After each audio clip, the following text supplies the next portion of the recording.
Panibagong araw, panibagong video na naman at ito na nga yung araw na pinakahihintay ko, October 31, 2024 at uuwi ako ng Pilipinas.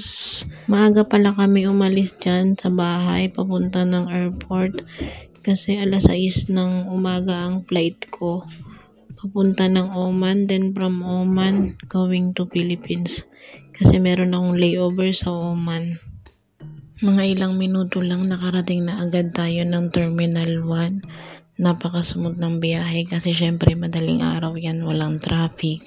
So, hinatid nga tayo ng josawa ko kasi maaga pa yan. So, ayan, pa-picture-picture lang while waiting. Actually, kabado ako dyan kasi first time kong mag-layover eh. From Dubai to Oman, then Oman to Philippines. Ayan, naghihintay na ng boarding, nasa gate na kami. Pinauna muna yung mga business class, syempre. Economy tayo, so pahuli-huli tayo, ganon. Ayan, boarding time na. So, sasakay na tayo ng plane.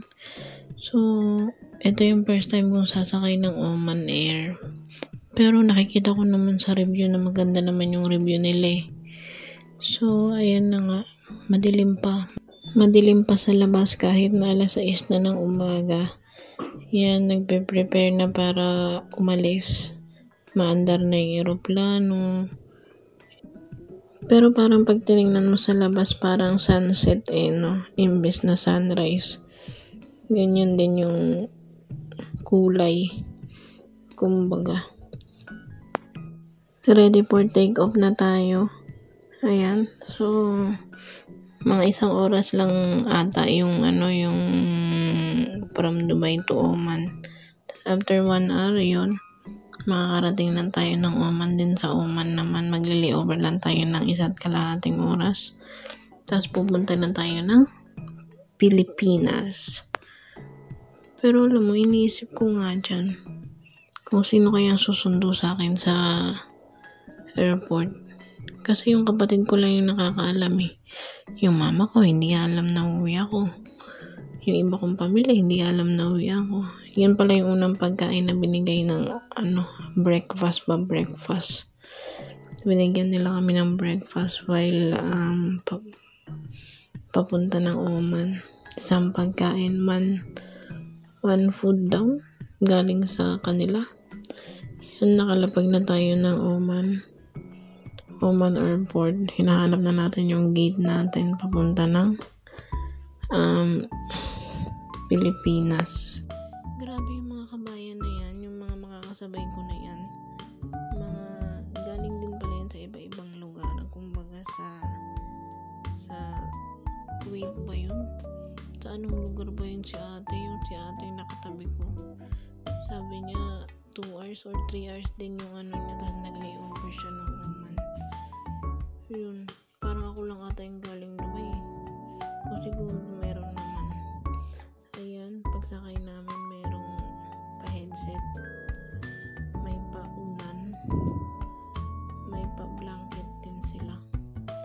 Tapos hindi ka naman maboboring sa flight kasi meron silang TV, ganyan, small screen na may mga pelikula.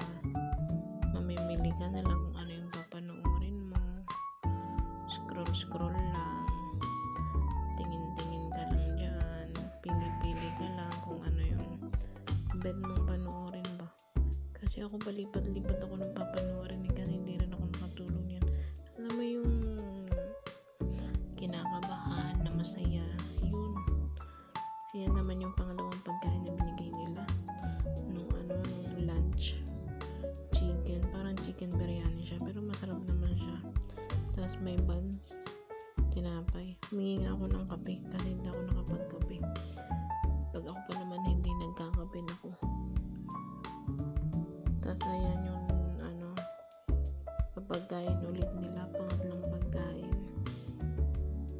Bago na maglanding yan sa Pinas eh, malapit-lapit na yan sa Pinas yung pagkain na yun. Ayan, video lang kasi sabi ni ate nasa na daw tayo eh. Kaya yan, binidyohan ko. Sabi ko, ayan, malapit na tayo sa Manila. Yun, ang saya-saya lang. Kasi 'di ba makakarinig ka ng mga iba-ibang kwento. محلي للساعة 9:30 وترجع الخارجية 28 درجة مئوية. The arrived guest evening will come to Manila. We have arrived Ninoy Aquino International Airport. Local time is 9:30. The temperature 28 degrees Celsius.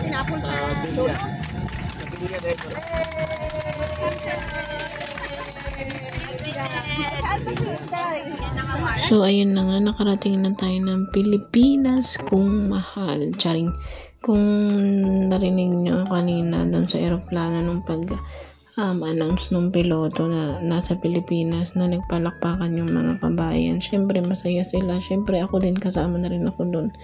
Pero sa paghihintay ng luggage, napakatagal dahil.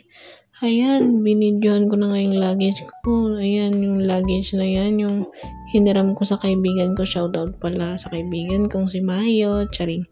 Ayan na yung dito ako, nagpasundo ako. Sabi ko sunduin yung kaibigan kong si Josephine.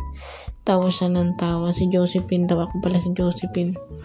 Pero may nararamdaman niya na daw na ako yun.